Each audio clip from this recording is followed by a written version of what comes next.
കോട്ടയത്ത് തിരഞ്ഞെടുപ്പ് ഉദ്യോഗസ്ഥർക്ക് നേരെ തോക്ക് ചൂണ്ടി സൈനികർ. വോട്ടിംഗ് യന്ത്രങ്ങൾ സൂക്ഷിക്കുന്ന സ്ട്രോങ് റൂമിന്റെ സുരക്ഷയെ സംബന്ധിച്ച തർക്കത്തെ തുടർന്നാണ് CISF സൈനികർ തോക്കെടുത്തത്. ഷിനോജ് എസ് വിവരങ്ങളുമായി ചേരുന്നുണ്ട്. ഷിനോജ്, നമ്മൾ ഈ അന്യ സംസ്ഥാനങ്ങളിലൊക്കെ ഇത്തരം ചില സംഭവങ്ങളൊക്കെ കേൾക്കുകയും കാണുകയും ഒക്കെ ചെയ്യാറുണ്ട്. എന്താണ് ഉണ്ടായത്?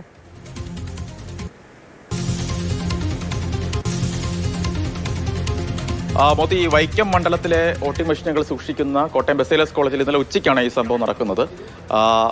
ഉച്ചയോടുകൂടി ആണ് ഇത്തരത്തിൽ, അതായത് സാധാരണ ഈ തെരഞ്ഞെടുപ്പ് കമ്മീഷൻ നിർദ്ദേശമനുസരിച്ച്, ചട്ടമനുസരിച്ച് വോട്ടിംഗ് മെഷീനുകൾ സൂക്ഷിക്കുന്ന സ്ട്രോങ് റൂമിന് പുറത്ത് 2 പൂട്ടിട്ടാണ് സാധാരണ പൂട്ടാറുള്ളത്. അതായത് അതിൻ്റെ ഒരു താക്കോല് റിട്ടേണിംഗ് ഓഫീസർക്കും മറ്റൊരു താക്കോല് അസിസ്റ്റന്റ് റിട്ടേണിംഗ് ഓഫീസർക്കും നൽകും. മാത്രമല്ല അതിൻ്റെ ഒരു നിയമം എന്ന് പറയുന്നത് 2 പേർ ഒന്നിച്ചുണ്ട സമയത്ത് മാത്രമേ ഇത് തുറക്കാൻ കഴിയുകയുള്ളൂ. അതായത് കൗണ്ടിങ്ങിൻ്റെ അന്ന് തുറക്കാൻ കഴിയുള്ളൂ എന്നൊരു നിയമത്തിനനുസരിച്ചാണ് ഇത്തരത്തിൽ 2 താക്കോൽ 2 പേർക്കും നൽകുന്നത്. മാത്രമല്ല അതിന് പുറത്ത് ഇത്തരത്തിൽ തടി കഷ്ണം ഉപയോഗിച്ച് മുറി വളരെ കർശന സുരക്ഷയിലാണ് ഉള്ളത്.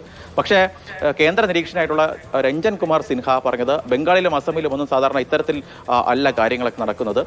മാത്രമല്ല ഈ 2 പൂട്ടിൻ്റെയും താക്കോലുകൾ അതിനൊപ്പം തന്നെ സീൽ ചെയ്ത് വയ്ക്കണമെന്ന നിർദ്ദേശമാണ് ഈ രഞ്ജൻ കുമാർ സിൻഹ നൽകിയത്. ഇതിന് പിന്നാലെയാണ് വലിയ തർക്കത്തിലേക്ക് കൂടുതൽ കാര്യങ്ങൾ പോയത്. കോൺഗ്രസ്, പ്രത്യേകിച്ച് ഏറ്റുമാനൂർ മണ്ഡലത്തിലെ സ്ഥാനാർത്ഥിയും DCC അധ്യക്ഷനുമായ നാട്ടകം സുരേഷ് ഉൾപ്പെടെയുള്ളവർ കളക്ടർക്ക് പരാതി നൽകി. അതിന് പിന്നാലെ കളക്ടർ ഈ സ്ഥലത്തെത്തി കാര്യങ്ങളൊക്കെ തന്നെ വിശദീകരിച്ച് കളക്ടർക്കും കാര്യങ്ങൾ മനസ്സിലാക്കി. തുടർന്ന് കളക്ടറാണ് ഇതുമായി ബന്ധപ്പെട്ട് അങ്ങനെ ഇതിൽ കൃത്യമായി തന്നെ, അതായത് നേരത്തെയൊക്കെ ചെയ്യുന്നത് പോലെ തന്നെ 2 പൂട്ടും ചെയ്തിട്ട് അതിന് 2 താക്കോലുകളും 2 ഉദ്യോഗസ്ഥർക്ക് നൽകണമെന്നൊരു കാര്യങ്ങളൊക്കെ തന്നെ നിർദ്ദേശം അവതരിപ്പിച്ചത്. ഇതിന് പിന്നാലെ ഇതുമായി ബന്ധപ്പെട്ട കാര്യങ്ങൾക്ക് വേണ്ടി തെരഞ്ഞെടുപ്പ് ഉദ്യോഗസ്ഥർ ഈ കോളേജിലേക്ക് എത്തിയ സമയത്താണ് ഈ സൈനികർ ഈ ഉദ്യോഗസ്ഥർക്ക് നേരെ തോക്ക് ചൂണ്ടിയത്.